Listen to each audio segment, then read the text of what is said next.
Good night. It's the 17th day of February 2025. On the Ukraine war and the developments that are taking place in the world. Essentially, the Europe has depended on America for long and long, and having America to protect it like the chickens under a hen allowed the Europeans to go woke, to go with their windmills, to go with their nonsense, to be stupid idiots, and Angela Merkel with her energy windle, and they wound down the whole industry. And they got so religiously infatuated with the climate change thing that they even quite knowingly shut down the industry of the German economy. And a good thing in a way. The only thing, we will suffer a wee bit not being able to get those cars. They weren't good, those German cars, but their quality is gone down a bit. Anyway, I don't know what we'll do for transport. That's what's the idea. But in any event, they were hoping that Trump wouldn't get elected. Keir Starmer sent 200 election people to America to try and keep him out, but Trump managed to do what he did, and that's a historical fact, whether you like it or whether you don't. So then he goes over, and not alone does J.D. Vance give them a good dressing down about their woke nonsense and their hypocrisy of wanting to keep Russia out while they take the whole world in. Who knows, there aren't Russians that are coming in or other enemies, they don't mind. So the hypocrisy of the situation and the ridiculous nature of the situation is palpable. So what happened then was there was a meeting, was it yesterday, I think it's today, there was a meeting anyway, led by Macron of France, and Starmer goes over, storming.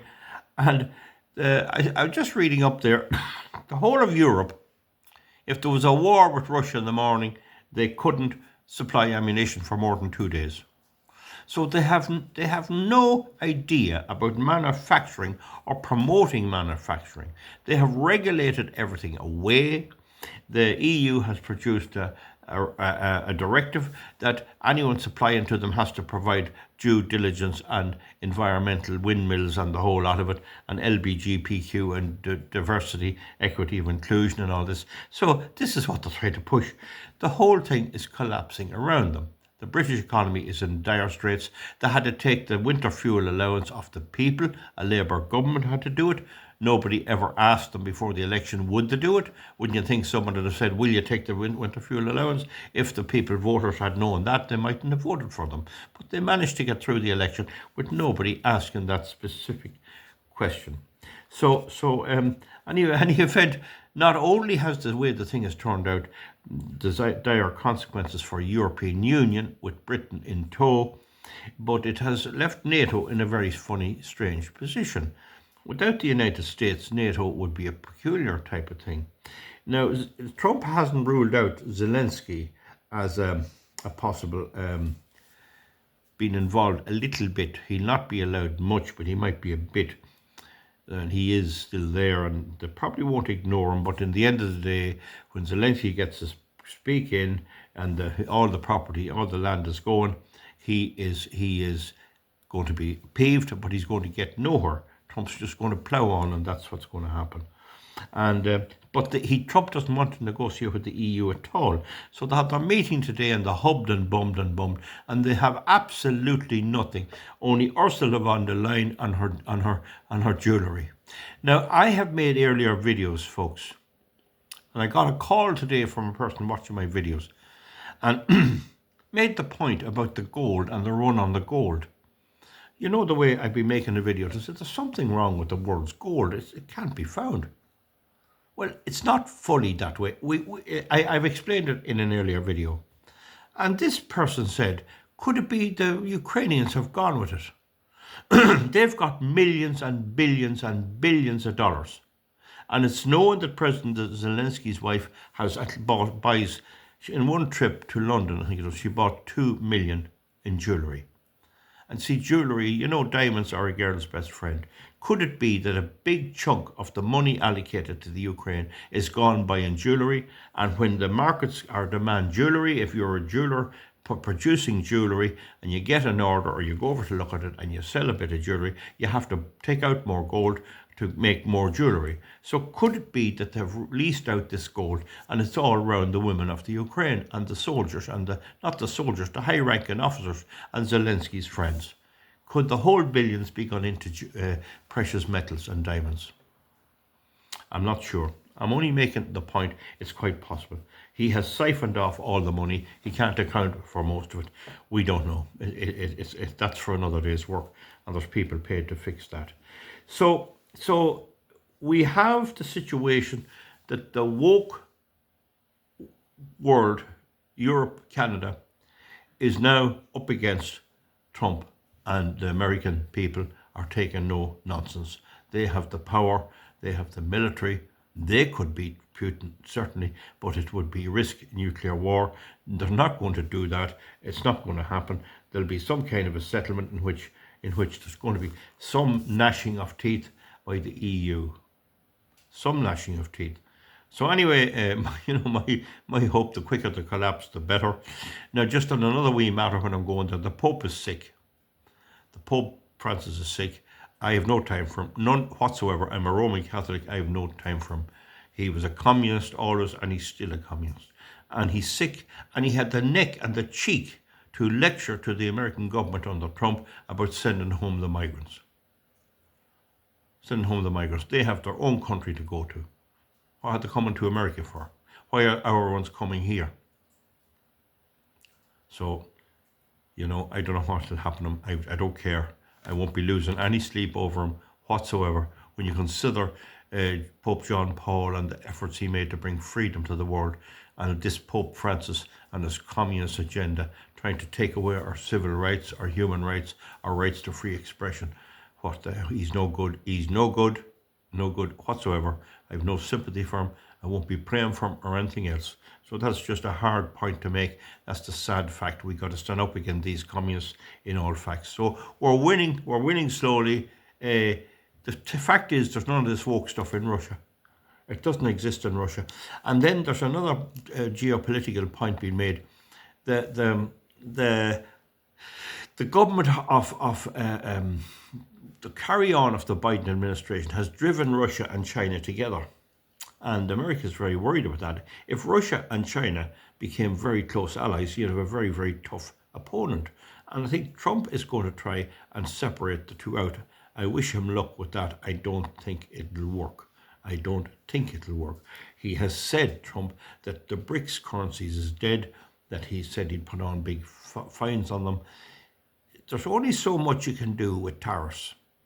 If he clamps tariffs on steel, what's going to happen to steel producers in America? So if he puts 100% tariffs on steel, and we say steel is making 100 a ton just for the sake of argument, the existing suppliers in America are going to have the ball at the foot. There's going to be no alternative, and they'll put the price up to 150, and that's going to lead to inflation straight away.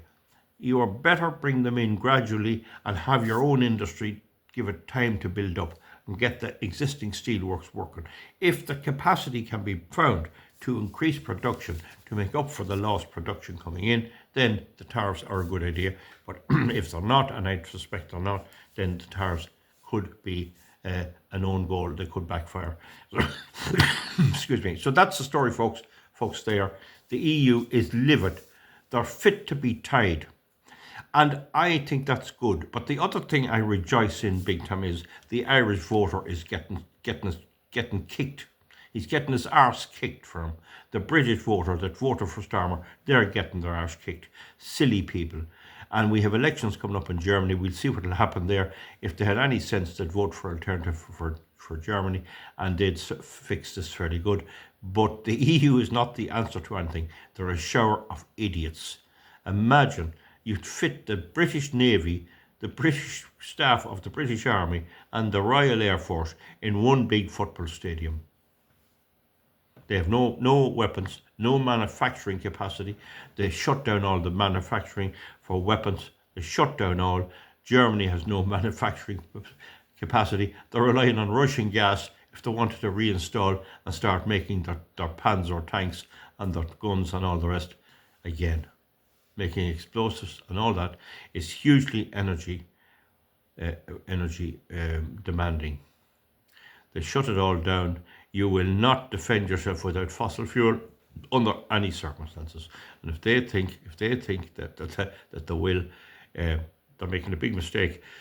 They're already too late. It's not that they can't get the fuel. They probably would get the fuel enough, but they can't get it for the manufacturing aspect enough. They'd have enough to fly jet planes and all that, and America might still give them some, but they haven't enough to get back to a manufacturing position. It'll take a long time to recover our manufacturing base, if that can ever be done at all, and the education system is so poor that even that would probably prevent it.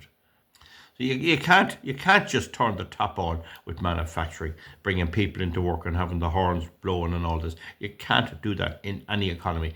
But America would probably get it going in due course. It wouldn't take that terrible long to do. I mean, if you're going to have a rolling mill for steel, you have to get a rolling mill to buy. Where are you going to get that?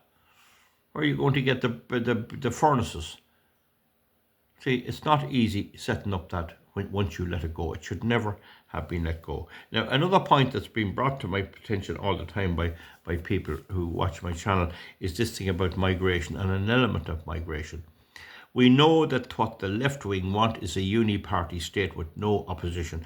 The last thing the American Democrats or the Europeans want is like a Trump coming on the scene. They're fighting Viktor Orban.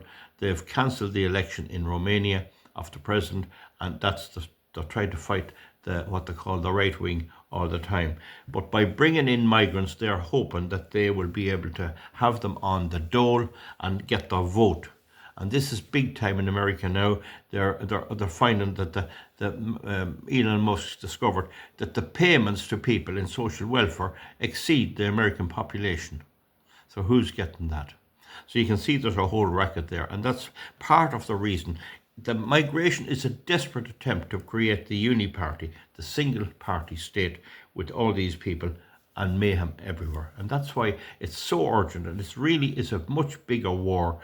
Anything that Putin could threaten, even he did take one or two Baltic states or took a big lump of Poland, nothing of it is as severe for the well-being of you and I, the ordinary British, the ordinary Irish, the ordinary European person, French, or any of them. Nothing would be as serious as what migration is. It's worse than any invasion, because you can possibly repel an invader over time.